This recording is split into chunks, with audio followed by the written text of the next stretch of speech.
They wore masks for years. I'm the one who brought them a mirror. I'm Marcus, 32 years old, married to the love of my life, and somehow still treated like the family intern who wandered into the wrong office and never left. You'd think being married would earn you some basic respect, maybe a vote at family decisions.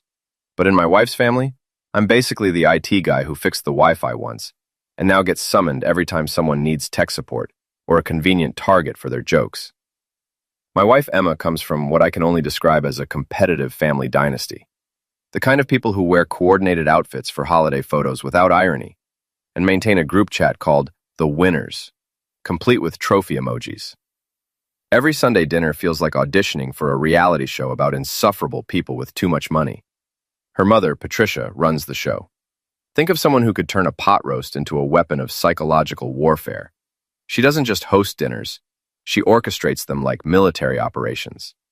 Swan-shaped napkin holders, wine that matches her jewelry, and this look on her face that screams, "I can smell your credit score."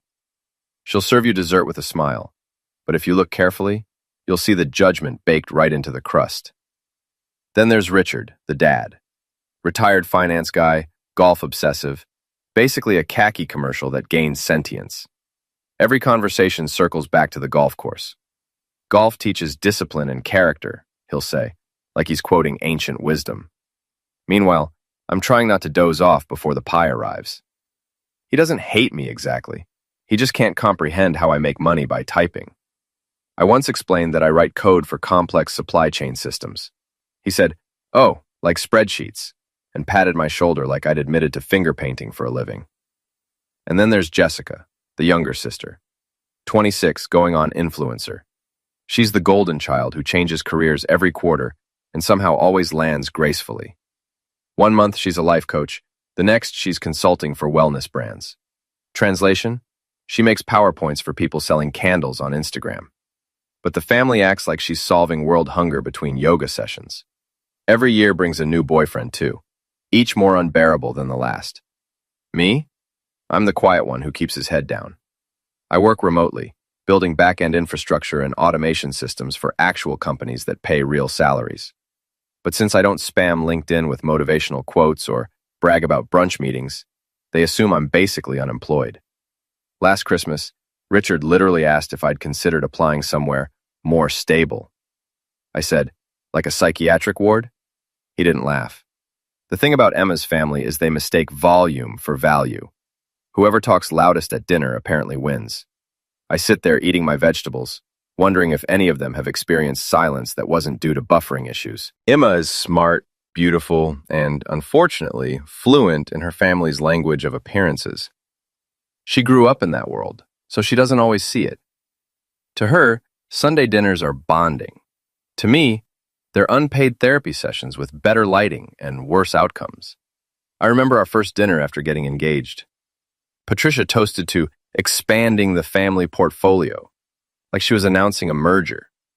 She gave Emma a diamond bracelet and handed me a framed photo of them from 2001. No welcome, no glad you're here, just here's what you're joining, don't screw it up. Stimulates see Emma as their crown jewel, and I'm the guy who somehow snuck past security. Patricia once introduced me at a charity event by saying, "This is Marcus, he works with computers." Like I was a middle schooler showing off a science project. Her friend smiled, patted my arm, and said, "Good for you, sweetie." Good for me, like I just learned to read. These dinners aren't about eating, they're about performing. Jessica talks about her career pivots in that breathy influencer voice. Richard discusses golf and the stock market. Patricia explains how everything runs smoother when she's in charge. Emma plays mediator, laughing at everyone's jokes like she's a human shock absorber. Me? I smile, sip wine, and mentally design an app that auto-generates small talk so I don't have to. "Work going well, Marcus?" Richard asks every single time, as if one day I'll answer differently. "Yeah, keeping busy," I'll say. He nods sagely. Consistency matters. I spent 27 years at my firm before retiring. "Cool. I've spent 17 years with JavaScript," I reply. He blinks. "Is that a company?" No, Richard, it's a lifestyle. Patricia jumps in. Emma says you work from home. That must be lovely, taking breaks whenever you want. Sure, I say.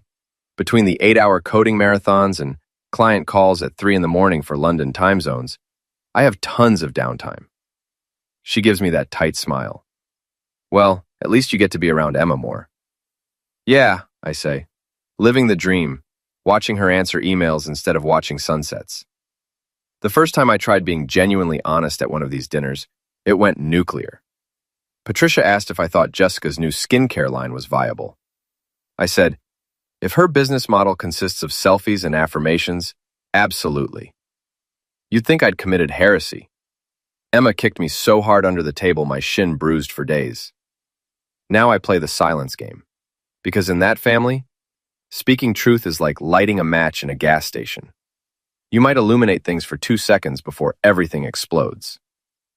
Last Thanksgiving, I sat between Richard and Patricia. Not ideal placement, but Emma said it would balance the energy. I think she meant contain the sarcasm. Richard spent half the meal explaining how golf mirrors life. It's about strategy, Marcus, he said, carving turkey like it owed him money. You can't just swing and hope. You need to plan every shot. Totally, I said. Just like marriage. Plan your swing carefully and pray you don't end up in the rough. He didn't get it. Emma elbowed me again. Jessica was filming her plate for social media. Grateful for family and abundance, she announced, while Patricia adjusted her camera angle because the potatoes look flat. Richard complained about someone moving his golf clubs. Emma kept texting under the table, probably telling me to smile more. And me? I was praying for dessert or divine intervention, whichever came first. At one point, Patricia turned to me. You know, Marcus, you're such a quiet presence in this family. I smiled. It's strategic. Makes people miss me faster. She blinked. How interesting. Yeah, I said. It's like fasting, but for conversation. After dinner, everyone moved to the living room for what they call family reflection time, code for post-meal gossip hour. I zoned out while Jessica showed off yacht photos from her latest boyfriend. Patricia bragged about hosting the next charity gala, and Richard launched into a TED Talk about inflation. I was thinking about my current project, developing a predictive algorithm for retail inventory that major firms were already trying to license. But in that house, mentioning tech is like admitting you practice witchcraft. When Patricia asked what I was working on, I paused and said, just staying sane. She laughed politely. You're so clever, which is rich coming from someone who once called sarcasm poor people's humor. Comprises tries to bridge the gap. She'll squeeze my hand under the table, whisper, just smile, and later tell me, they mean well. I always want to ask, do they? Or do they just mean control? But marriage is part diplomacy, part survival. So I show up, bring decent wine, compliment Patricia's cooking, and nod while Richard redefines economics as a morality tale. I even helped Jessica with her website once. Spent 18 hours building and hosting her entire e-commerce platform. She thanked me publicly on Instagram with, shout out to my brother-in-law for doing tech stuff. Tech stuff. 18 hours of custom code reduced to tech stuff. At the end of the day, I know who I am. I don't need validation from the Perfection Olympics. I'm not flashy or loud, and I don't measure success by square footage or follower counts. But I also know one thing. They underestimate me constantly. And that's the beautiful thing about being invisible in a family obsessed with appearances. People who overlook you never see you coming. The thing about Emma's family is they treat boyfriends like seasonal decorations. Every few months, someone new gets displayed at the dinner table, admired briefly, then quietly replaced after a conscious uncoupling Instagram post. So when Jessica announced she was bringing someone new to dinner, I didn't even blink. I just asked, what's his name? And how long until he needs therapy? Emma didn't appreciate it. Can you please behave this time, Marcus? She said, brushing her hair like we were meeting royalty. I'm always nice, I said. I'm practically a monk with Wi-Fi. She gave me the look, the one that says, I'm about to embarrass her again. Last time you asked Jessica's boyfriend if he had a real job or just an Etsy shop. To be fair, His business was literally called Manifest Abundance. I thought it was satire. This one's different, Emma said. He's in finance. Of course he is, I muttered. Nothing says stable relationship like a guy who says liquidity before dessert. Windshield, when I heard his name was Trevor, I could already picture him. There's a certain arrogance that comes with names like Trevor. They're the type who think reading one business book counts as an MBA. We arrived at Patricia's at exactly 6:04. Any later and she treats it like a war crime. Sure enough, she opened the door wearing pearls and disapproval. You're late. 4 minutes, I said. Yeah, she replied. That's late. Inside, the house gleamed with more crystal than a Vegas gift shop. And there he was, Trevor. The man looked like he lived on a yacht and used hair gel as a personality. His suit probably cost more than my car payment. When he smiled, I swear the stock market bell rang in the distance. Marcus, my man, he said, extending his hand like we were negotiating a hostage situation. I've heard so much about you. None of it true, I hope, I said, gripping back just enough to remind him I'm not made of tofu. He laughed that loud, performative laugh. Sophie tells me you're a tech guy. Love that. Innovation, you know? I'm in finance myself. Hedge fund work, portfolio optimization, the whole deal. Fallback jazz. The favorite song of every man who thinks Excel is art. Patricia beamed. Isn't that wonderful? Finally, someone who understands business. Yeah, I said. Finally. Dinner started with the usual choreography. Patricia interrogating everyone like a federal agent. Richard blessing the food like it was a quarterly earnings report. And Jessica performing her relationship like it came with sponsorship deals. Tell us about your hedge fund, Trevor, Richard said. Trevor leaned back, radiating buzzwords. We specialize in diversified asset management, leveraging predictive analytics to optimize cross-sector liquidity exposure. Even Richard paused mid-bite. So, stocks? Trevor grinned. Stocks, crypto, futures, private equity. We're disrupting traditional models. There it was. Disrupting. The word every fake entrepreneur uses when they can't explain what they actually do. That's impressive, Patricia said, eyes glittering like she'd just married her daughter to a Fortune 500 CEO. Thank you, ma'am. It's all about mindset. You have to believe in your success. Emma mouthed, "Don't," at me. But I did. So, Trevor, when you say believe in your success, is that before or after taxes? The table chuckled nervously. Trevor didn't. Ha! Funny. But I pay plenty of taxes. Comes with making real money. Patricia's smile twitched. Marcus, be polite. I am, I said. Just trying to understand. Finance confuses me. 1 minute you're diversified. Next minute you're arrested. Even Richard smirked. Emma's foot found my shin. Trevor tried to recover. Maybe we'll collaborate someday. Maybe, I said. But I charge in actual currency, not vibes. He blinked. Jessica rushed to rescue him. Anyway, we met at a leadership conference. The conversation continued. Trevor mentioned working with big tech startups.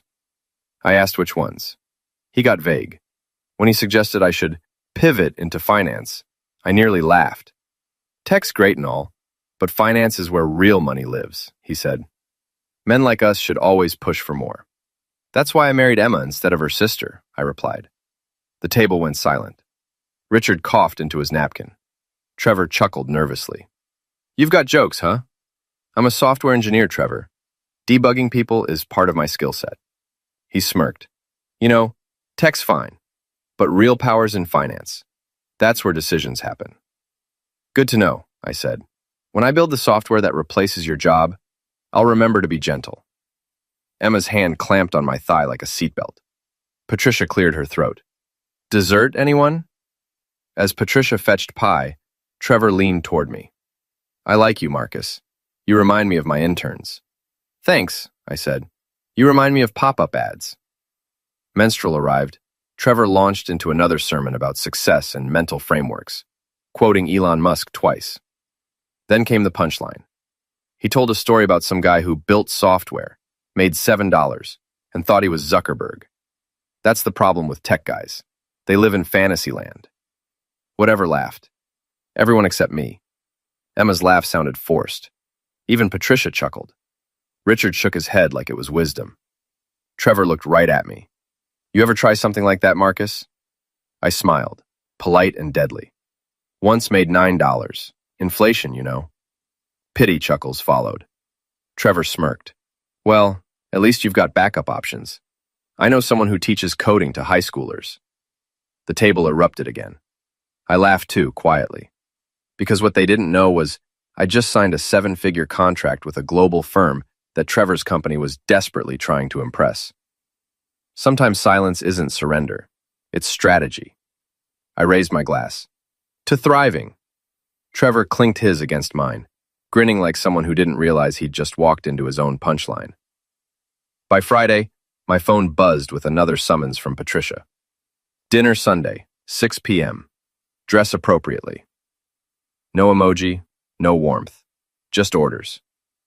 Maybe we should skip it, I suggested to Emma. We went last month. Mom will think you're avoiding her, Emma said. That's because I am avoiding her. She sighed. It's just dinner. You make it sound like a colonoscopy. At least those come with anesthesia. Plagued when we arrived. When we arrived, Trevor was back, gleaming like a stock photo of success.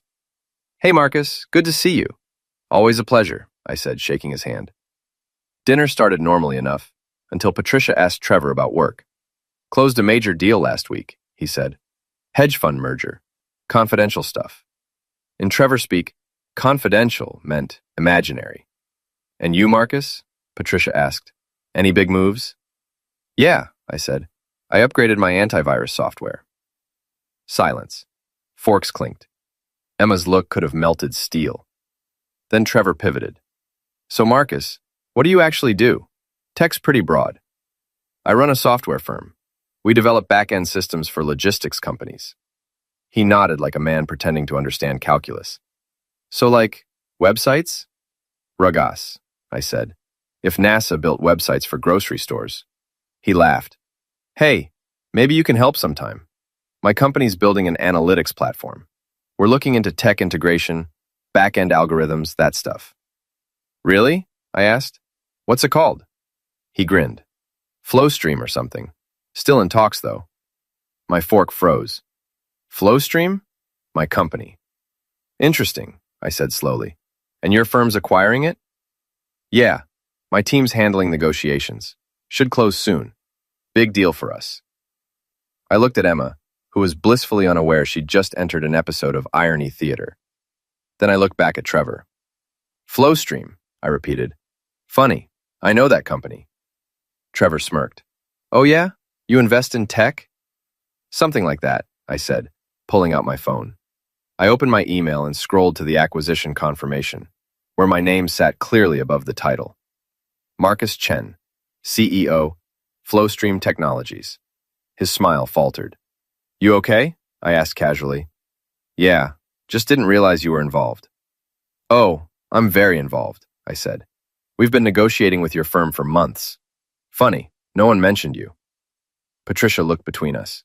Wait, you're the CEO? Since 2019, I said. We specialize in predictive logistics, not websites. Richard gave a low whistle. Jessica looked at Trevor. You said you were handling the deal. I am, he stammered. Just not directly. GMT. Ah, I said. So you're like the spiritual handler, manifesting synergy? Frank actually laughed.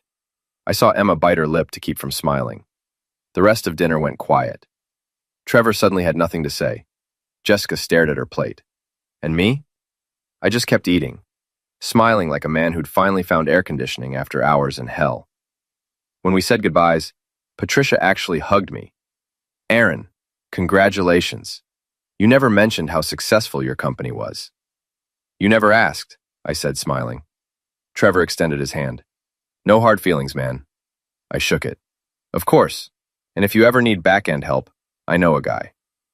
Relinquar, Emma exhaled. You just had to do that. Do what? Tell the truth? You embarrassed him. Correction, I said. He embarrassed himself. I just turned on the lights.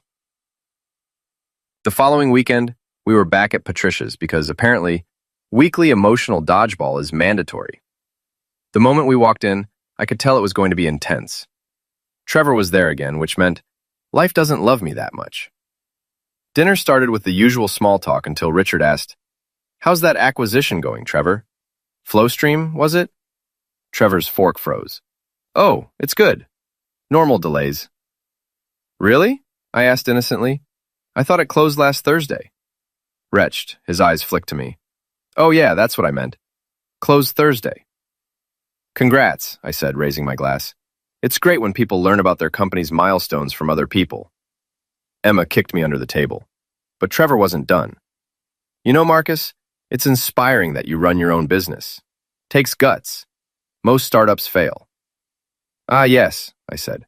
"Thanks for the warning. Luckily, my company's already profitable, which is more than I can say for most stories." Jessica's fork hit her plate. "Marcus, could you not?" "Just clarifying," I said. "Hate for misinformation to spread." That's when Trevor went for it. "Funny story," he said. "A coworker once tried launching an app, made like $7, called himself an entrepreneur. Reminds me of..." He looked right at me. "You, Marcus. Didn't you start small too?" The room erupted with laughter. Jessica giggling, Patricia covering her mouth, Richard smirking. Even Emma laughed nervously. I laughed too, quietly, calmly. Because the trick with narcissists is letting them think they're winning before you hand them the bill. "Yeah, I started small," I said. "But the difference is, I finished big." Trevor's smirk faltered. "What's that mean?" "It means I didn't have to fake achievements to impress people at dinner." The laughter died instantly. "So tell me, Trevor," I continued smoothly, "when you said you handled the Flowstream deal, did you mean you read about it on Twitter? Or did you make coffee for the people who did the actual work?" Richard choked on his wine. Patricia froze. Jessica turned red. Trevor tried to recover. "Wow, you've got a mouth on you." "Thanks," I said. "It's called confidence. You should try it sometime, preferably in a job interview." The air in that room could have been sold as premium tension. Jessica stood abruptly. "I think we're done here." Trevor followed, muttering about unprofessional behavior. The door slammed. Silence. Then Patricia spoke. "Marcus, that was incredibly rude." "Was it?" I said. "Because I thought honesty was a virtue around here." "You embarrassed him," she said. "He embarrassed himself," I replied. "I just didn't cover for him." Relinquitas was torn between pride and fury. "You could have been nicer." "I could have," I said, "but then he might have thought I respected him." Patricia sighed dramatically. "You don't understand social grace." "No," I said, standing. "I just understand what it means not to worship frauds." Richard looked at me and grinned. He was kind of full of it. "Richard," Patricia snapped. "What? He was," Richard said. "Man talked more buzzwords than financial news." For the first time ever, I actually liked the guy. We left early. Patricia didn't even offer dessert, which in her world is excommunication. In the car, Emma whispered, "You couldn't just let it go?" "Nope," I said. "Letting things go is for yoga instructors and guilty politicians." Melts. By Monday morning, my phone was vibrating like an angry beehive. The family group chat, the winners, was exploding. Patricia, "Marcus, that dinner was unacceptable." Jessica, "You're toxic." Richard, "Was the chicken dry?" Patricia, "Richard." Emma, "We'll talk later." I tossed my phone aside. "Technology connecting people," I muttered. Emma was getting dressed. "You could at least respond." "I did," I said, "by not responding. That's communication too. Peaceful communication." By noon, Patricia texted directly. "Lunch today, 1 p.m. Be there. Alone." Not a request, an imperial summons. I texted back, "Sure. Do I dress for the execution or is casual fine?" No reply. Just a read receipt.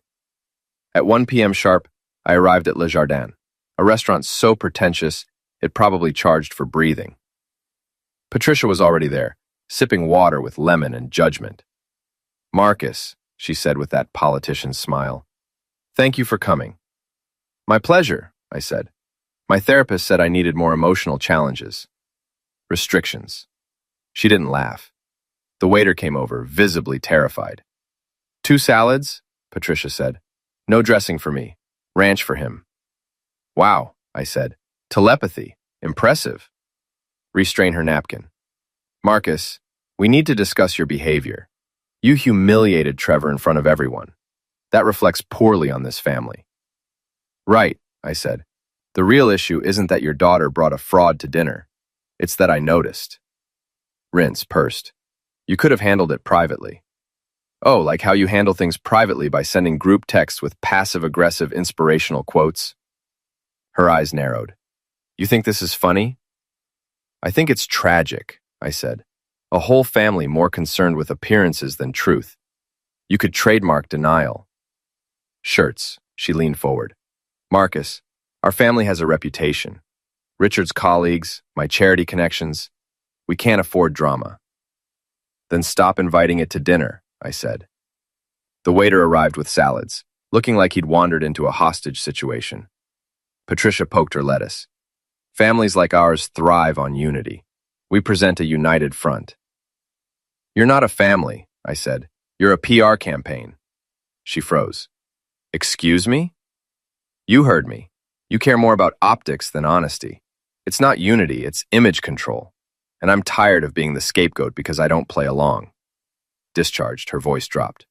Do not make this family look bad. I laughed, right there at the table. A sharp, genuine laugh that made nearby diners turn. That's your concern? Patricia, your daughter's boyfriend literally lied about a multi-million-dollar acquisition at dinner, and you're worried about me looking bad? She blinked, speechless momentarily. You have no idea how the world works. In this family, perception is everything. Then I'm in the wrong family, I said. That shut her up, temporarily. She recovered like a movie villain. Richard and I raised our daughters to value ambition and presentation. Emma understands that. But you seem determined to drag her down. You mean she's successful because she married someone who doesn't need your approval? I said. She's successful because she works hard, Patricia snapped. She didn't marry someone who hides behind computers. There it was, the final boss insult. I smiled. You're right. I don't just work hard. I run a company people like your fake son-in-law pretend to work for. Her nostrils flared. You think sarcasm makes you clever? No, I said, but it makes this lunch bearable. She exhaled sharply. You're impossible. Do you ever consider how this affects Emma? She's mortified. Righteousness? Really? Because she hasn't said that. In fact, she mostly says things like, Marcus, pass the salt, and don't crash the car while thinking about setting my mom's curtains on fire. Patricia slammed her fork down. You are disrespectful. And you are allergic to accountability, I said. We all have conditions. For a second, I thought she might throw her salad at me. Instead, she straightened, composure returning. You're lucky Emma loves you. Otherwise, I'd tell her to reconsider this marriage. I leaned forward, smiling sweetly. You're welcome to try, but I think she'd divorce the family before divorcing me. Her face, priceless. The rest of lunch was silent, except for tension chewing. When the check came, she slapped down her card. I'll pay. You can't afford the cost of this conversation. Oh, I can afford it, I said. I just don't tip for emotional manipulation. She walked off, heels clicking like a closing argument. When I got home, Emma was waiting, arms crossed. Mom called. Of course she did, I said. Did she call me the Antichrist yet? Or is that scheduled for tomorrow? She said you were cruel. Correction, I said. I was concise. She pinched her nose. She's worried about the family's image. You humiliated Jessica's boyfriend, and now everyone's talking. Good, I said. Let them talk. Them frowned. It's not that simple. My mom's friends are donors to my firm's wellness foundation. This could look bad. So let me get this straight, I said. I expose a liar, protect your sister from getting scammed, and I'm the one making the family look bad? She hesitated. It's not about who's right. It's about optics. I stared at her. Wow, you really are your mother's daughter. That one landed. She looked away.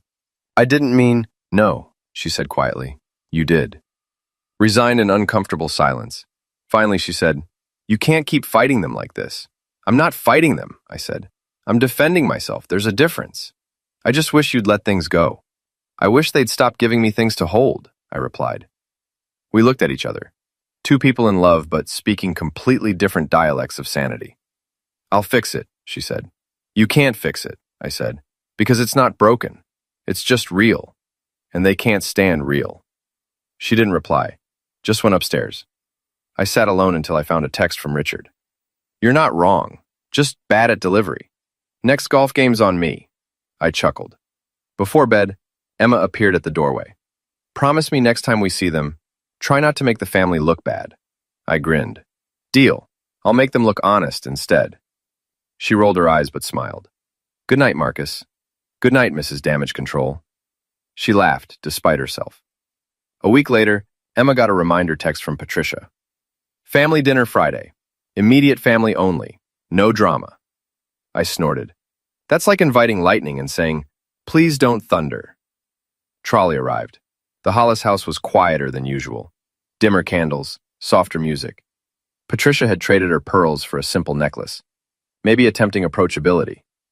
Richard greeted us with a grin. The gladiator returns.